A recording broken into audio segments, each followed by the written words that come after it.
నమస్కారం, శివాజీ న్యూస్ వార్తలకు స్వాగతం. నా పేరు మీనా. వార్తల ముందుగా హెడ్లైన్స్. ఇక్కడికి వచ్చినప్పుడు ఈ రోజే ఒక వార్త వచ్చినది కూడా మీరు గుర్తుపెట్టుకోవాలి.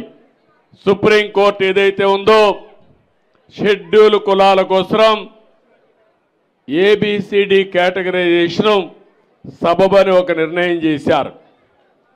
నేను ఎప్పుడు మీరు ఒక విషయం గుర్తుపెట్టుకోవాలి. ఈరోజు నేను చెప్పడం కాదు, సామాజిక న్యాయం తెలుగుదేశం పార్టీ సిద్ధాంతం. ఒకరిని కాదు, అందరికీ న్యాయం జరగాలి.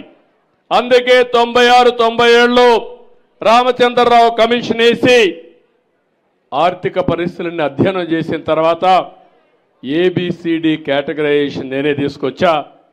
తర్వాత అది డిఫరెంట్ కోర్ట్స్లో ఛాలెంజ్ అయ్యి ఇప్పటి వరకు అనేక విధాలుగా ముందుకు పోయి ఈరోజు దాన్ని 7 జడ్జెస్ బెంచి ధృవీకరించారు, దాన్ని కూడా ఆమోదించారు.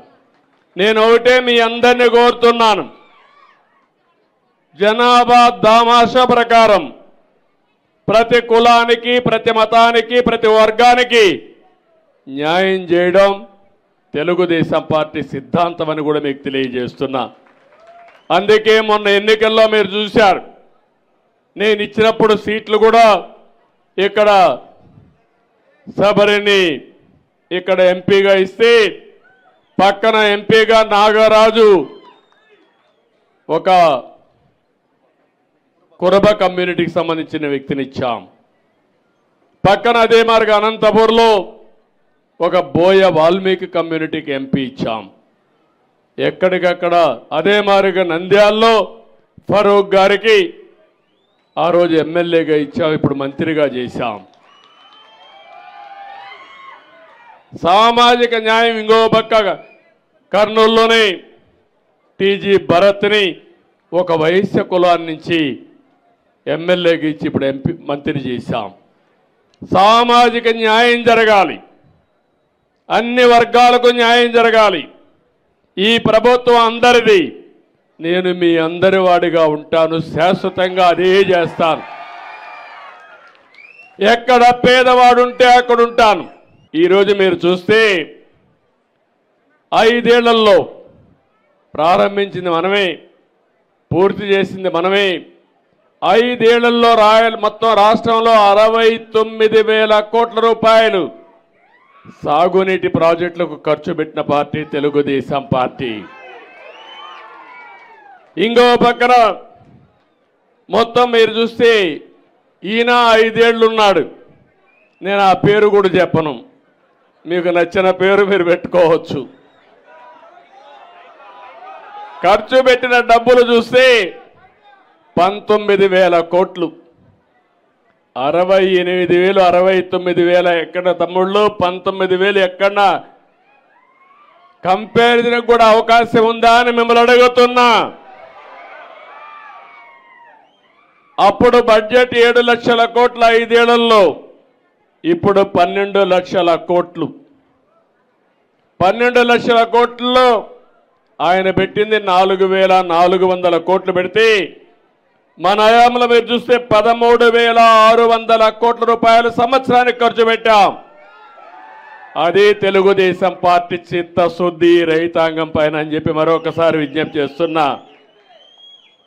ఇంకో పక్కన మీరు ఒకసారి చూస్తే అందరి నీవా 5 ఏళ్లలో దగ్గర 5,520 కోట్లు మనం ఖర్చు పెడితే ముష్టి 515 కోట్లు ఖర్చు పెట్టాడు. ఈ పేరేంటి నేను చెప్పను. గాలేరు నగిరి సుజల స్రవంతికి మనం 2,056 కోట్లు పెడితే 448 కోట్లు ఖర్చు పెట్టాడు. రాయలసీమలోనే మనం 12,000 కోట్లు ఖర్చు పెడితే ఇతర ఖర్చు పెట్టింది 2,011 కోట్లు. ఏం తమ్ముళ్ళు మీరు ఆమోదిస్తారా అని అడుగుతున్నా. ఇంకో పక్కన మీరు చూస్తే ఈరోజు బ్రిజేష్ కుమార్ ట్రిబ్యునల్ వచ్చినప్పుడు రాయలసీమకు మిగులు జలాలు అవసరం లేదని ఆనాటి పాలకులు ఇస్తే దానికోసం పోరాడిన పార్టీ తెలుగుదేశం పార్టీ అని చెప్పి కూడా నేను మీకు తెలియజేస్తున్నా. నేను నేరుగా మల్లికార్జున స్వామి దర్శనం చేసుకుని నేను సంకల్పం చేసి అదే మరి కృష్ణమ్మ తల్లికి జలహారతి ఇచ్చి నా బాధ్యత నేను చేశా. కానీ ఈ సంవత్సరం చూస్తూ ఉంటే ఇంకొక 2-3 రోజుల్లో శ్రీశైలం ఫుల్ అయిపోయింది. ఇప్పటికే నాగార్ సాగర్ ఫుల్ అవుతుంది, పులిచింతల ఫుల్ అవుతుంది. రాయలసీమలో సముద్రం లేకపోయే నీళ్ళని రాయలసీమకు పంపిస్తే అన్ని రిజర్వాయర్లు పూర్తయితే రాబోయే 5 సంవత్సరాలు కూడా కరువు అనే మాట లేకుండా ప్రణాళికలు తయారు చేసే బాధ్యత మాదని మీ అందరికీ హామీ ఇస్తున్నా. నీరనేది చాలా ముఖ్యం. నీరున్నప్పుడు నీటి విలువ తెలియదు. మీరు ఆ విషయం గుర్తుపెట్టుకోవాల్సిన అవసరం ఉంది. ఈ నీటి సమస్య శాశ్వతంగా పరిష్కారం చేసుకోగలిగితే ఒక పక్క మీరు చూస్తున్నారు సాగునీరు వల్ల బ్రహ్మాండంగా పంటలు పండించే అవకాశం వస్తుంది, ఆహార ధాన్యాల కొరత తీరే పరిస్థితి వస్తుంది. ప్రతి ఎకరాకు నీళ్లు ఇవ్వగలిగితే మీరు పండ్ల తోటలు వేస్తే ఇండస్ట్రీ తీసుకొస్తే ఇప్పటికే ఇన్ఫ్రాస్ట్రక్చర్ చూస్తున్నారు. రాయలసీమలో 4 ఎయిర్పోర్ట్లు ఉన్నాయి, రోడ్లు కూడా నేషనల్ హైవేస్ అన్ని ప్రాంతాలు కనెక్ట్ చేసే నేషనల్ హైవేస్ వచ్చేసాయి. ఇంకో పక్క పవర్ కూడా కరెంట్ ఇక్కడే ఉత్పత్తి అవుతా ఉంది. ఒకప్పుడు హైడల్ అంటే నీటితో కరెంట్ ఉత్పత్తి చేసేది, ఇప్పుడు ఎండతో కూడా కరెంట్ ఉత్పత్తి చేస్తున్నాం, గాలితో కూడా కరెంట్ ఉత్పత్తి చేస్తున్నాం. ఇవన్నీ మనం చేసుకోగలిగితే రాయలసీమలో పెద్ద ఎత్తున ఇండస్ట్రీస్ వస్తే వేరే ప్రాంతాల వాళ్ళు ఈ ప్రాంతానికి వచ్చే పరిస్థితి వస్తుంది. నేను అందుకని వ్యవసాయ ఆధార పరిశ్రమలు రావాలి, ఫుడ్ ప్రాసెసింగ్ ఎక్కువ రావాలి, మనం పండించే పంటలు ప్రపంచం మొత్తం అమ్మాలి. ఇది అమ్మాలంటే లాజిస్టిక్స్ కూడా పర్మిట్ చేయాలి. అలాంటివన్నీ చేయడానికి ముందుకు పోతాం. ఎందుకంటే నీళ్లున్నాయి, ఇన్ఫ్రాస్ట్రక్చర్ ఉంది, బ్రహ్మాండంగా పనిచేసే రాయలసీమలో ఉండే ప్రజానీకం ఉన్నారు. మిమ్మల్ని ఉపయోగించుకుంటే ఇవన్నీ సాధ్యమని చెప్పి కూడా నేను మీకు తెలియజేస్తున్నా. అందుకనే ఈరోజు ఒకటే చెప్తున్నా, నేను ఇక్కడికి వచ్చింది మీలో ఒక బాధ్యత చెప్పడానికి వచ్చాను. ఆ బాధ్యత కూడా నీరు సంపద.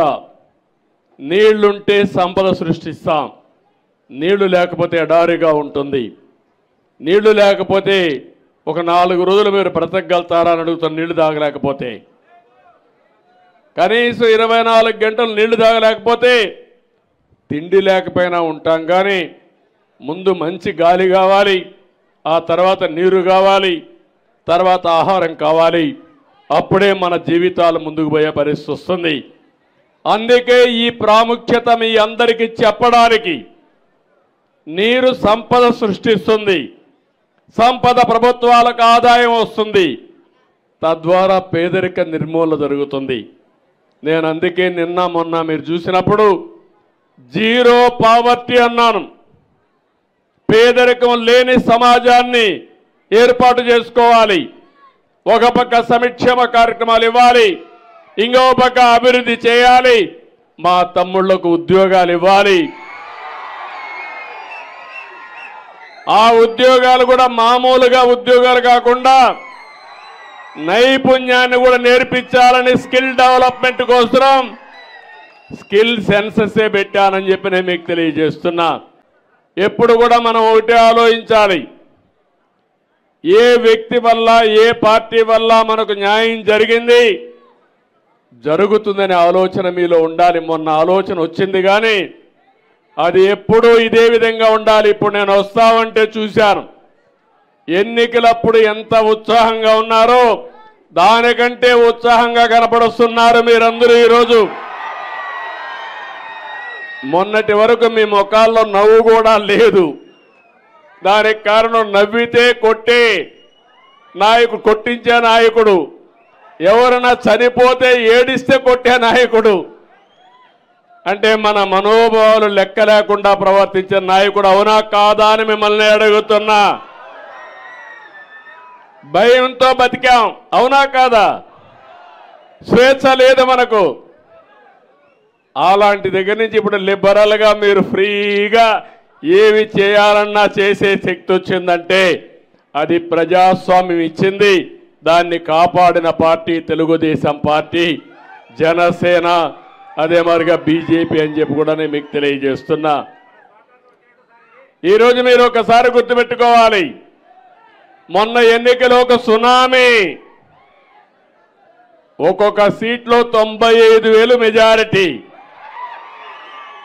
నేను ఆ రోజే చెప్పాను, రాబోయేది సునామీ. ఈ సునామీలో చిత్తుగా ఊడ్చకపోతారని చెప్పాము. అదే జరిగింది.